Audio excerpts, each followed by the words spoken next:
Hi ಎಲ್ಲರಿಗೂ ನಮಸ್ಕಾರ. ಇವತ್ತು ಬನ್ನಿ ಒಂದು ಸ್ಪೆಷಲ್ ಆಗಿರುವ ನಿಮಗೆ ವಿಡಿಯೋ ತಂದಿದ್ದೀನಿ ವೀಕ್ಷಕರೇ. ಬನ್ನಿ ನೋಡೋಣ ಅದು ಯಾವ ವಿಡಿಯೋ ಅಂತ.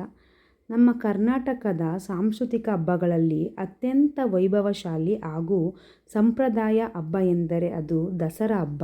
ದಸರಾ ಅಥವಾ ನವರಾತ್ರಿ ಹಬ್ಬವನ್ನು ಕೇವಲ ಕರ್ನಾಟಕದಷ್ಟೇ ಅಲ್ಲ, ಭಾರತದ ಎಲ್ಲೆಡೆ ಭಕ್ತಿಯಿಂದ ಮತ್ತು ವೈಭವದಿಂದ ಆಚರಿಸಲಾಗುತ್ತದೆ. ಇಂದು ನಾವು ಈ ವಿಡಿಯೋದಲ್ಲಿ ನವರಾತ್ರಿ ಹಬ್ಬದ 9 ದಿನಗಳ ವಿಶೇಷತೆಗಳು ಹಾಗೂ ದಸರಾ ಹಬ್ಬದ ಮಹತ್ವ ಮತ್ತು ಮೈಸೂರಿನ ಪ್ರಸಿದ್ಧ ಜಂಬೂ ಸವಾರಿಯ ಮೆರವಣಿಗೆಯ ಇತಿಹಾಸದ ಬಗ್ಗೆ ತಿಳಿದುಕೊಳ್ಳೋಣ ವೀಕ್ಷಕರೇ. ಬನ್ನಿ. ನವರಾತ್ರಿ ಎಂದರೆ 9 ರಾತ್ರಿಗಳು. ಈ 9 ದಿನಗಳಲ್ಲಿ ಶಕ್ತಿಯ ದೇವಿ ದುರ್ಗೆಯ ವಿವಿಧ ರೂಪಗಳನ್ನು ಪೂಜಿಸಲಾಗುತ್ತದೆ. ಪ್ರತಿ ದಿನಕ್ಕೂ ಒಂದು ವಿಶೇಷ ಮಹತ್ವವಿದೆ. ಪ್ರಥಮ ದಿನ ಶೈಲಪುತ್ರಿ. ಈ ದಿನ ದೇವಿಯನ್ನು ಪರ್ವತ ಪುತ್ರಿಯಾಗಿ ಪೂಜಿಸಲಾಗುತ್ತದೆ. ಇವಳು ಶಕ್ತಿ ಭಕ್ತಿಯ ಸಂಕೇತ. ದ್ವಿತೀಯ ದಿನ ಬ್ರಹ್ಮಚಾರಿಣಿ. ತಪಸ್ಸಿನ ಪ್ರತೀಕವಾದ ಈ ರೂಪ ತ್ಯಾಗ, ಧೈರ್ಯ, ಧರ್ಮದ ಸಂಕೇತ. ತೃತೀಯ ದಿನ ಚಂದ್ರಘಂಟೆ. ದುಷ್ಟರ ಸಂಹಾರಕ್ಕಾಗಿ ಯುದ್ಧಶೂರಿಯ ರೂಪ. ಚತುರ್ಥ ದಿನ ಕುಷ್ಮಾಂಡ. ವಿಶ್ವವನ್ನು ಸೃಷ್ಟಿಸಿದ ದೇವಿಯ ರೂಪ. ಪಂಚಮ ದಿನ ಸ್ಕಂದಮಾತಾ. ಕಾರ್ತಿಕೇಯನ ತಾಯಿಯ ರೂಪದಲ್ಲಿ ತಾಯ್ತನದ ಪ್ರತೀಕ. ಆರನೇ ದಿನ ಕಾತ್ಯಾಯಿನಿ. ಶಕ್ತಿಯ ಪರಾಕಾಷ್ಠೆ, ದುಷ್ಟರ ನಾಶದ ಪ್ರತೀಕ. ಸಪ್ತಮ ದಿನ ಕಾಲರಾತ್ರಿ. ಕಾಳಿಯ ರೂಪದಲ್ಲಿ ದುಷ್ಟಶಕ್ತಿಗಳ ನಾಶ. ಅಷ್ಟಮ ದಿನ ಮಹಾಗೌರಿ. ಶಾಂತಿ ಸಮಾಧಾನದ ರೂಪ. ನವಮ ದಿನ ಸಿದ್ಧಿದಾತ್ರಿಯ. ಭಕ್ತರಿಗೆ ಸಿದ್ಧಿ, ಜ್ಞಾನ, ಶಕ್ತಿಯ ಪ್ರದಾನ. ಈ ದಿನಗಳಲ್ಲಿ ಉಪವಾಸ, ಭಜನೆ, ಸಾಂಸ್ಕೃತಿಕ ಕಾರ್ಯಕ್ರಮಗಳು ನಡೆಯುತ್ತವೆ. ಗ್ರಾಮಗಳಲ್ಲಿ ಬೊಂಬೆ ಹಬ್ಬ, ಭಕ್ತರು ನೃತ್ಯ, ಸಂಗೀತ ಮುಂತಾದ ಕಾರ್ಯಕ್ರಮಗಳು ಹಮ್ಮಿಕೊಳ್ಳಲಾಗುತ್ತದೆ.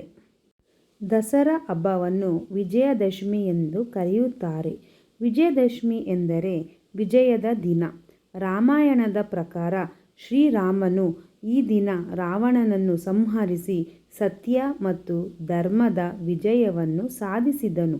ಆದ್ದರಿಂದ ಈ ದಿನವನ್ನು ವಿಜಯದಶಮಿ ಎಂದು ಆಚರಿಸಲಾಗುತ್ತದೆ. ಕರ್ನಾಟಕದಲ್ಲಿ ವಿಶೇಷವಾಗಿ ಮೈಸೂರಿನಲ್ಲಿ ದಸರಾ ಹಬ್ಬವನ್ನು ವೈಭವದಿಂದ ಆಚರಿಸಲಾಗುತ್ತದೆ.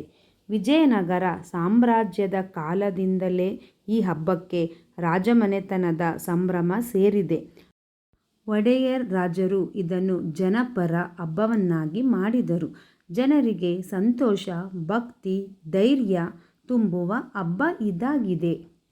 ಮೈಸೂರಿನ ದಸರಾ ಹಬ್ಬದ ಮುಖ್ಯ ಆಕರ್ಷಣೆ ಜಂಬೂ ಸವಾರಿ. ದಸರಾ ದಿನ ಮೈಸೂರು ಅರಮನೆಯಿಂದ ಭವ್ಯ ಮೆರವಣಿಗೆ ಪ್ರಾರಂಭವಾಗುತ್ತದೆ. ಈ ಮೆರವಣಿಗೆಯಲ್ಲಿ ಚಾಮುಂಡೇಶ್ವರಿ ದೇವಿಯ ಪ್ರತಿಷ್ಠಾಪನೆಯ ಅಂಬಾರಿ ಹೊತ್ತ ಆನೆ ಪ್ರಮುಖ ಆಕರ್ಷಣೆ.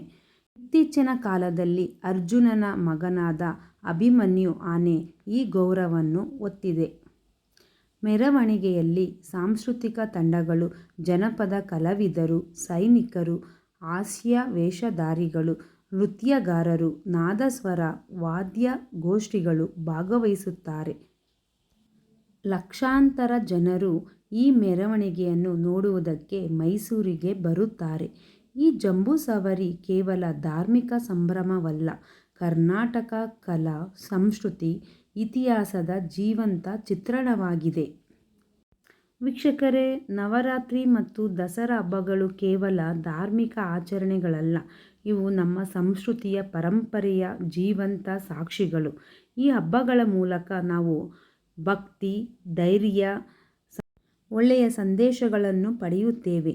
ಮೈಸೂರಿನ ದಸರಾ ವಿಶ್ವದ ಮುಂದೆ ನಮ್ಮ ಸಂಸ್ಕೃತಿಯ ಅಭಿವೃದ್ಧಿಯನ್ನು ತೋರಿಸುತ್ತದೆ.